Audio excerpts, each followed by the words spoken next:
வணக்க மக்களே, welcome to the ஃபென்சர் show. இன்னைக்கு ஷோவில் நம்ம பார்க்க போகிறது 8 வசந்தலு அப்படின்ற தமிழ் டப்டு தெலுங்கு மூவியோட ரிவ்யூ.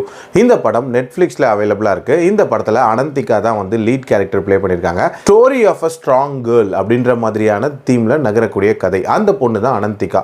இவங்களோட அப்பா ஆர்மி ஆஃபீஸராக இருந்து இறந்து போயிருப்பாங்க.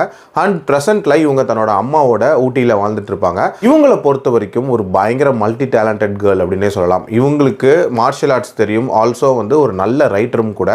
இவங்களோட லைஃப்ல வந்து அனு ரெட்டி உள்ள வருவார். அண்ட் இவங்களுக்குள்ள ஒரு விதமான காதல் ஏற்படுது. அந்த காதலில் என்ன மாதிரியான பிரச்சனைகள் வருது, அந்த பிரச்சனைகளை வந்து இவங்க எப்படி ஃபேஸ் பண்ணுறாங்க, அதுக்கப்புறம் அவங்க லைஃப்பில் வரக்கூடிய பிரச்சனைகள் என்ன, அதெல்லாம் எப்படி ஹேண்டில் பண்ணுறாங்க, அண்ட் டுவர்ட்ஸ் எண்ட் இவங்களுக்கு யார் கூட அந்த காதல் வருது, ஒன்று சேர்ந்தாங்களா இல்லையா அப்படின்ற மாதிரி ஒரு சிம்பிளான ஜேர்னியை சொல்லக்கூடிய ஒரு படம். எனக்கு இந்த படத்தில் பிடிச்ச விஷயமே இந்த படத்தோட அந்த பவர்ஃபுல் ஃபீமேல் ரெப்ரசன்டேஷன் அப்படின்னே சொல்லுவேன். அதையும் ஸ்டார்டிங்கில் வரக்கூடிய அந்த மார்ஷியல் ஆர்ட் சீன்லேயே வந்து ரொம்ப சூப்பராக காட்டியிருப்பாங்க.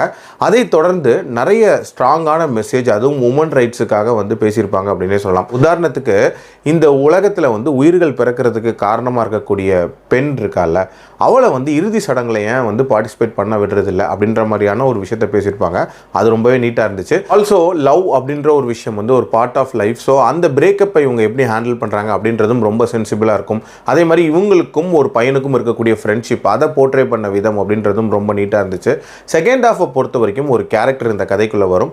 அந்த கேரக்டருக்கான அந்த மிஸ்ட்ரி அப்படின்றத ரொம்ப நீட்டாக மெயின்டைன் பண்ணியிருப்பாங்க. இன்ஃபேக்ட் கடைசியில் ஒரு சின்ன சர்ப்ரைஸ் அப்படின்றதும் கொடுத்து முடிச்சிருப்பாங்க. ஓவரால் ஒரு சிம்பிளான லைஃப் ஜேர்னி தான்.